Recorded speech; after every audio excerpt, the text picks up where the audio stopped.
ಮುಂದಿನ ಪ್ರಧಾನಿಯಾಗಿ ಯಾರನ್ನ ಆಯ್ಕೆ ಮಾಡಕ್ಕೆ ಇಷ್ಟಪಡ್ತೀರಾ? ನರೇಂದ್ರ ಮೋದಿನೇ ಬರಬೇಕು. ಭಾರತ್ ಜೋಡೋ ಅಂದ್ರೆ ಏನು? ಇದಕ್ಕೆ ಮೊದಲು ಮುರಿದೋಗಿತ್ತ? ಇಲ್ಲ ಸರ್, ಅವ್ರಿಗೇನು ಗೊತ್ತೇ ಇಲ್ಲ ಸರ್. ಅನ್ಎಜುಕೇಟೆಡ್ ನಿಂತ್ಕೊಂಡ್ಬಂದು ನೀವು PM ಮಾಡೋಕ್ಕಾಗತ್ತಾ? ಅವ್ರಿಗೇನು ಗೊತ್ತಿದೆ ಹೇಳಿ? ಬಂದವರೆಲ್ಲ ಖಜಾನೆ ಲೂಟಿ ಹೊಡ್ಕೊಂಡು ಹೋಗ್ತಾರೆ. ಏನಾಯ್ತು 60 ವರ್ಷದಿಂದ ಏನು ಮಾಡಿದ್ದಾರೆ? ಯಾರಿಗೂ ಏನು ಫ್ರೀ ಕೊಡಬಾರ್ದು. ಈ ಜನ ಕುರಿಗಳು ಜನರಿಂದಾನೇ ಅಲ್ವಾ, ಅದನ್ನ ಜನರಿಂದಾನೇ ತೆಗೆದು ಜನರು ಕೊಡೋದಕ್ಕೆ ಇವ್ರು ಏನು ಬೇಕು? ಓಟ್ಗೆ ನೋಟ್ ಯಾವಾಗ ಇದಾಗತ್ತೋ ಅವಾಗ ದೇಶ ಚೆನ್ನಾಗಾಗುತ್ತೆ. ನಮಸ್ಕಾರ ಸರ್, ಇನ್ನೇನು ಕೆಲವು ದಿನಗಳಲ್ಲಿ ಲೋಕಸಭೆ ಚುನಾವಣೆ ಬರ್ತಾ ಇದೆ. ಹೌದು. ಮುಂದಿನ ಪ್ರಧಾನಿಯಾಗಿ ಯಾರನ್ನ ಆಯ್ಕೆ ಮಾಡಕ್ಕೆ ಇಷ್ಟಪಡ್ತೀರಾ? ನೆಕ್ಸ್ಟ್ ಯಾರು ಇಲ್ಲ, ಯಾರು PM ಕ್ಯಾಂಡಿಡೇಟ್ ಯಾರು ಇಲ್ಲ, ನರೇಂದ್ರ ಮೋದಿನೇ ಬರಬೇಕು. ನರೇಂದ್ರ ಮೋದಿ ಅವರೇ ಹೌದು ಸರ್. ಯುವಶಕ್ತಿ ರಾಹುಲ್ ಗಾಂಧಿ ಅವ್ರು ಯಾಕೆ ಬೇಡ? ಇಲ್ಲ ಸರ್, ಅವ್ರಿಗೇನು ಗೊತ್ತೇ ಇಲ್ವಲ್ಲ ಸರ್. ಅನ್ಎಜುಕೇಟೆಡ್ ನಿಂತ್ಕೊಂಡ್ಬಂದು ನೀವು PM ಮಾಡೋಕ್ಕಾಗತ್ತಾ? ಅವ್ರಿಗೇನು ಗೊತ್ತಿದೆ ಹೇಳಿ? ಅವ್ನಿಗೇನು ಗೊತ್ತಿದೆ? ಮಗು ಅವನು ಎಂಪೈರ್, ಅದು ಅವನು ಒಂಥರ ಎಂಪೈರ್ಗೆ ರಾಜ ಇದ್ದಂಗೆ ಅಲ್ವಾ. ಮಗುವಿಂದ ಅವನು ತಿನ್ಕೊಂಡು ಆರಾಮಾಗಿ ಅಲ್ವಾ ಅವ್ರ ಎಂಪೈರ್ನ, ಅವ್ರ ಲೆಗೆಸಿನ ನೋಡ್ಕೊಂಡು ಬಂದಿರೋರು ಅಲ್ವಾ. ಏನು ಭಾರತ್ ಜೋಡೋ ಯಾವ ಥರ ಬಂತು? ಏನು ಸುಖ? ಭಾರತ್ ಜೋಡೋ ಅಂದರೆ ಏನು? ಇದಕ್ಕೆ ಮೊದಲು ಮುರಿದೋಗಿತ್ತ? ನೀವೇ ಹೇಳಿ, ಮುರಿದೋಗಿತ್ತ? ಇಲ್ವಲ್ಲ. ಏನು ಅವ್ನು ಹೊಸ್ದಾಗಿ ಜೋಡಣೆ ಮಾಡೋದು ಏನಿರುತ್ತೆ? 60 ವರ್ಷದಿಂದ ಮಾಡದೇ ಇರೋ ಜೋಡಣೆ ಈಗೇನು ಜೋಡಣೆ ಮಾಡ್ತಾರೆ ಅಲ್ವಾ. ಅವ್ರು ಲಾಯಕ್ಕಿಲ್ಲ ಸರ್. ಅವ್ರು ಈಸ್ ಯೂಸ್ಲೆಸ್ ಫೆಲೋ.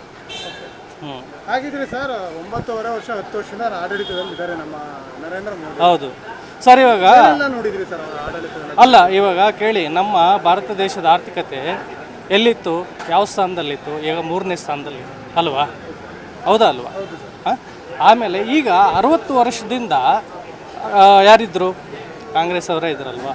60 ವರ್ಷದಿಂದ ಡೆವಲಪ್ ಆಗದೆ ಇರೋದು ಜಸ್ಟ್ 10 ಇಯರ್ಸಲ್ಲಿ ಆಗತ್ತಾ? ಇಲ್ವಲ್ಲ. ಏನಾಯ್ತು 60 ವರ್ಷದಿಂದ? ಏನು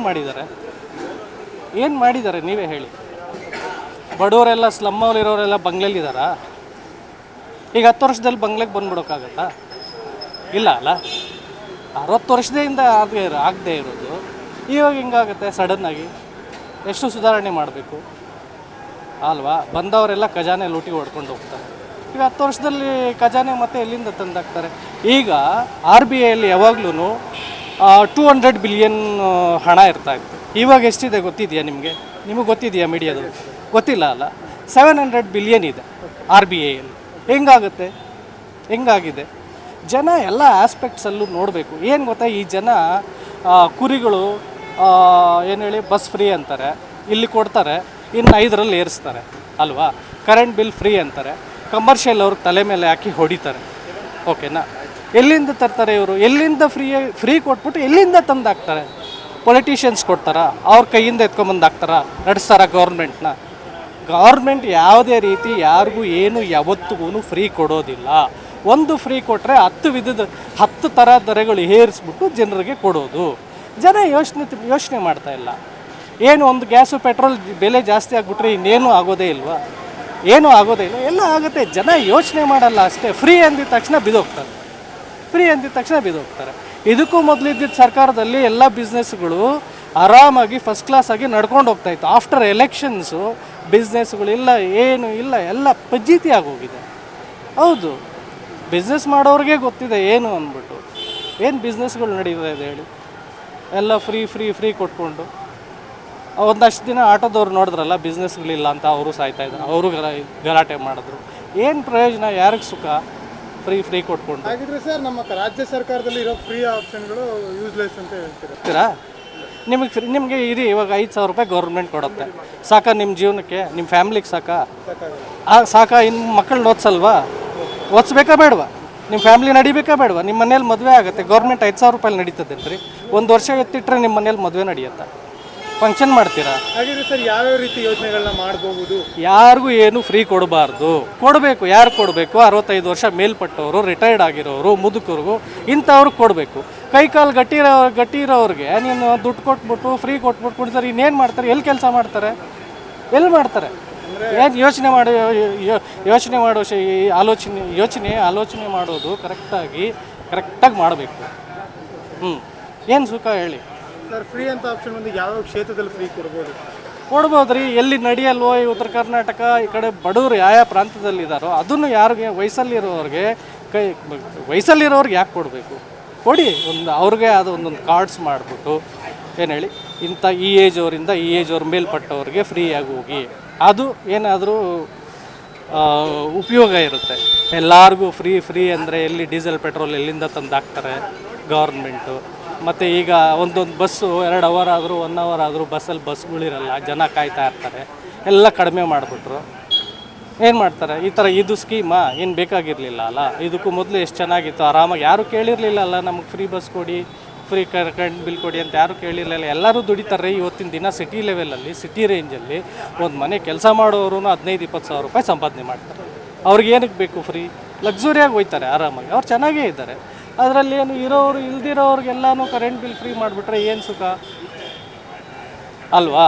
ಸರ್, ರಾಜ್ಯ ಸರ್ಕಾರಕ್ಕೆ ಬಂದಾಗ ನಮ್ಮ ಸಿದ್ದರಾಮಯ್ಯನವರು ಹೇಳ್ತಾ ಇದ್ದಾರೆ, ನುಡಿದಂತೆ ಸರ್ಕಾರ, ನುಡಿದಂತೆ ನಡೆದಿದ್ದೀವಿ, ಫ್ರೀಯನ್ನು ತುಂಬ ಚೆನ್ನಾಗಿ ನಡೆಸ್ಕೊಂಡು ಹೋಗ್ತಾ ಇದೀವಿ ಅಂತ. ಏನು ಅದಕ್ಕೆ ಗೆದ್ದಿದ್ದಾರೆ ಸರ್, ಅದಕ್ಕೆ ಗೆದ್ದಿದ್ದಾರೆ. ಈ ಜನ ಏನು ಗೊತ್ತಾ, ಫ್ರೀ ಅಂದ ತಕ್ಷಣ ಹೋಗ್ತಾರೆ, ಓಟ್ ಹಾಕ್ತಾರೆ. ಮುಂದಿನ ಅವ್ರ ಭವಿಷ್ಯ, ಅವ್ರ ಮಕ್ಕಳನ್ನ, ಅವ್ರ ಮುಂದೆ ಬರೋ ಪೀಳಿಗೆ ಬಗ್ಗೆ ಏನು ಯೋಚನೆ ಮಾಡಲ್ಲ ಅಲ್ಲ. ಅಷ್ಟೇ, ಹಣ ಕೊಡ್ತಾರೆ, ಓಟು ಹಾಕ್ತಾರೆ, ಫ್ರೀನೂ ಕೊಡ್ತಾರೆ. ಇದು ಹೋಗ್ಬೇಕು ಸರ್. ನಮ್ಮ ದೇಶದಲ್ಲಿ ಓಟ್ಗೆ ನೋಟ್ ಯಾವಾಗ ಇದಾಗುತ್ತೋ ಆವಾಗ ದೇಶ ಚೆನ್ನಾಗಾಗುತ್ತೆ. ಓಕೆನಾ? ಹಾಗೆಯೇ ಸರ್, ಕೊನೆಯದಾಗಿ ಒಂದು ಪ್ರಶ್ನೆ. ರಾಜ್ಯ ಸರ್ಕಾರ ಮತ್ತು ಕೇಂದ್ರ ಸರ್ಕಾರ ಎರಡೂ ಸರ್ಕಾರಗಳಿಂದ ದೇಶಕ್ಕೆ ಯಾವ್ಯಾವ ರೀತಿ ಅಭಿವೃದ್ಧಿ ಮಾರ್ಗಗಳನ್ನ ಮಾಡ್ಬೋದು ಸರ್? ಇವಾಗ ಅಭಿವೃದ್ಧಿ ಅಂದರೆ ನೋಡಿ, ಇವಾಗ ಆಲ್ರೆಡಿ ಎಂಟೈರ್ ಸಿಟಿ, ನಮ್ಮ ಕರ್ನಾಟಕ ಸಿಟಿ ಎಲ್ಲ ಕಡೆಯಿಂದ ಮೆಟ್ರೋಗಳು ಬರ್ತಾ ಇದೆ. ಅದು ಕಂಪ್ಲೀಟ್ ಆಗೋದಕ್ಕೆ ನಿಮಗೆ ಗೊತ್ತಿದೆ, it will take 5 to 6 years, another 6 years. ಅದನ್ನು ಏನು ಮಾಡಬೇಕು ಅಂದರೆ ಇವರು ಸ್ವಲ್ಪ ಸಿಟಿ ಡೆವಲಪ್ಮೆಂಟ್ ಬಿಟ್ಟು ರೂರಲ್ ಕಡೆ, ವಿಲೇಜಸ್ ಕಡೆ ಡೆವಲಪ್ಮೆಂಟ್ಸು, ಇದು ಫ್ಯಾಕ್ಟ್ರಿಗಳು, ಅದು ಇದು ಏನೋ ಒಂದು ಎಲ್ಲ ಈ ಥರ ಬರ್ತಾಯಿದ್ರೆ ಆ ವಿಲೇಜ್ ಕಡೆ ಇರೋರು ಚೆನ್ನಾಗಿರ್ತಾರೆ. ಅವ್ರಿಗೂ ಉದ್ಯೋಗ ಅನ್ನೋದು ಕಲ್ಪನೆ ಮಾಡಿಕೊಟ್ರೆ ಈ ಯಾವುದು ಫ್ರೀ ಬೇಕಾಗಿರಲಿಲ್ಲ ಸರ್. ಅವರೇ ಉದ್ಧಾರ ಆಗ್ತಾರೆ, ದುಡ್ಕೊಂಡು ಉದ್ಧಾರ ಆಗ್ತಾರೆ. ಹೌದಲ್ವ? ಒಂದೊಂದು ಮಿಡ್ಲ್ ಕ್ಲಾಸ್ ಅವ್ರ ಮನೇಲೂ 2-3 ಟೂ ವೀಲರ್ ಇದೆ. ಇವ್ರೇನು ಫ್ರೀ ಕೊಡೋದು? ಇವ್ರಿಗೆ ಗೊತ್ತಿಲ್ಲ, ಸರಿಯಾಗಿ ಸರ್ವೈ ಮಾಡಲ್ಲ ಇವರು. ಏನೋ ಇವ್ರು ಬರಬೇಕು ಅಂತ ಅಂದ್ಬಿಟ್ಟು ಫ್ರೀ ಅಂದಿದ ತಕ್ಷಣ ಇರೋನು ತೊಗೊತಾನೆ, ಇಲ್ದಿರೋನು ತೊಗೊತಾನೆ. ಏನು ಸುಖ ಬಂತು ಹೇಳಿ ಅಲ್ವಾ? ಅಂದರೆ ನಿಮ್ಮ ಪ್ರಕಾರ ಉದ್ಯೋಗ ಅವಕಾಶಗಳನ್ನ ರೂರಲ್ ಕಡೆ ಮಾಡಲಿ, ಇಂಡಸ್ಟ್ರಿಯಲ್ಸ್ ತೊಗೊಂಬರಲಿ, ಅಲ್ಲಿ ಇನ್ವೆಸ್ಟ್ಮೆಂಟ್ ಮಾಡಲಿ. ಇಲ್ಲಿ ಫ್ರೀ ಕೊಡೋ ಬದಲು ಜನ ಕೆಲಸ ಕೊಟ್ಟರೆ ಕೆಲಸ ಮಾಡ್ಕೊತಾರೆ ಸರ್, ಚೆನ್ನಾಗಿರ್ತಾರೆ, ಸೂಪರಾಗಿ ಬದುಕ್ತಾರೆ. ಇವ್ರು ಏನು ಫ್ರೀ ಕೊಡೋದು? ಇವರು ಇವಾಗ ನಾನು ಫ್ರೀ ಅಂದರೆ ಎಲ್ಲಿ ಜನರಿಂದನೇ ಅಲ್ವಾ ಕಲೆಕ್ಟ್ ಮಾಡಿ ಕೊಡೋದು ಇವರು ಅಲ್ವಾ? ಜನರಿಂದನೇ ಅಲ್ವಾ? ಅದನ್ನು ಜನರಿಂದನೇ ತೆಗೆದು ಜನರಿಗೆ ಕೊಡೋದಕ್ಕೆ ಇವ್ರು ಏನಕ್ಕೆ ಬೇಕು? ಬೇಕಾಗಿಲ್ಲ ಅಲ್ಲ. ಕ್ರಿಯೇಟ್ ಮಾಡಿ, ಎಂಪ್ಲಾಯ್ಮೆಂಟ್ ಕ್ರಿಯೇಟ್ ಮಾಡಿದ್ರೆ ಯಾರಿಗೂ ಫ್ರೀ ಬೇಕಾಗಿಲ್ಲ. ಸೂಪರಾಗಿ ಲ್ಯಾವಿಶಾಗಿ ಬದುಕ್ತಾರೆ ಅವರೇ. ಹೌದು. ನಮಸ್ಕಾರ ಸರ್. ಸರ್, ಇನ್ನೇನು ಕೆಲವೇ ದಿನಗಳಲ್ಲಿ ಲೋಕಸಭಾ ಚುನಾವಣೆ ಬರ್ತಾ ಇದೆ. ಮೇ ತಿಂಗಳ. ಪ್ರಧಾನಿಯಾಗಿ ಯಾರನ್ನ ಆಯ್ಕೆ ಮಾಡಿ? ನಿಮಗೆ ಹೆಂಗೆ ಇದು ಮೋದಿನ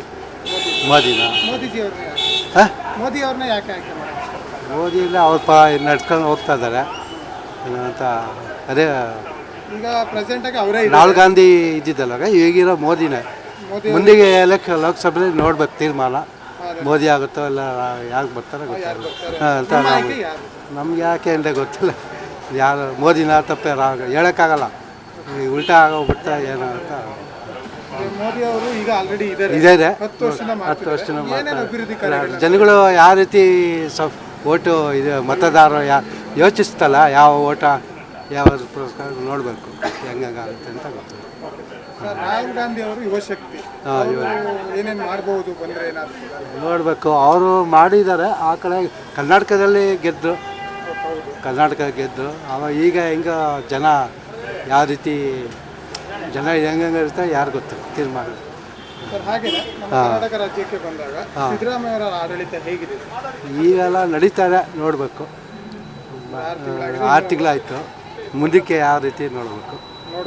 ನಮಗೂ ಉಚಿತ ಕೊಟ್ಟಿಲ್ಲ, ಆಮೇಲೆ 2 ಜಂತು ಅವಾಗ ಮಾಡಬೇಕು ಅಂತ ಇದ್ದರು. ಅದೇನೋ ಎಲ್ಲ ವಾಟನೆಲ್ಲ ಮಾಡಿದ್ರು, ಕಡೆಗೆ ಅದು ಸರಿ ಹೋಗಲಿಲ್ಲ. ಉಚಿತ ನಮಗೂ ಮಾಡಬೇಕಾಯ್ತು. ಇವಾಗ ಯಾರೂ ಬೇಡ, ಉಚಿತ ಜನಗಳಿಗೆ ಸ್ವಲ್ಪ ಹೋಗ್ತಾ ಇದ್ದಾರೆ ಜನ. ಕೆಲವರು ಬೇಡ ಅಂದರೆ ತುಂಬ ಇದಾಗ್ತದೆ.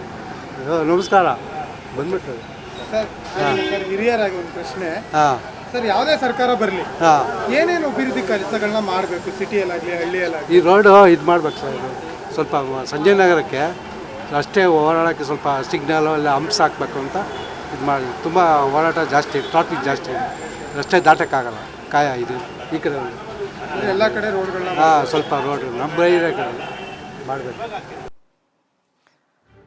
ಈ ಭೂಮಿ ಮೇಲೆ ತಾನಷ್ಟೇ ಉದ್ಧಾರ ಆದ್ರೆ ಸಾಕು, ಬೇರೆಯವ್ರನ್ನ ಬೆಳೆಸೋ ಉಸಾಬರಿ ನಮ್ಗ್ಯಾಕೆ ಅನ್ನೋರ್ ಸಂಖ್ಯೆನೇ ಜಾಸ್ತಿ. ಆದ್ರೆ ಕೆಲವರು ಮಾತ್ರ ತಾನು ಬೆಳೆಯೋದ್ರ ಜೊತೆಗೆ ತನ್ನವರನ್ನು ಕೂಡ ಬೆಳೆಸ್ತಾರೆ. ತಮಗಿಂತ ಎತ್ತರಕ್ಕೆ ಬೆಳೆಯೋಕೆ ಬೆಳಕಾಗ್ತಾರೆ. ಸಾಧಿಸುವ ಗುರಿ ಇದ್ದವ್ರಿಗೆ ದಾರಿದೀಪ ಆಗ್ತಾರೆ. ಇದೀಗ ನಾನು ಇತರರ ಭವಿಷ್ಯಕ್ಕೆ ಬೆಳಕಾಗುವವರ ಸಂದರ್ಶನ ಮಾಡಲು ಹೊರಟಿದ್ದಾನೆ. ಮಿಸ್ ಮಾಡದೆ ನೋಡಿ ಕರ್ನಾಟಕ ಟಿವಿ ದಾರಿದೀಪ.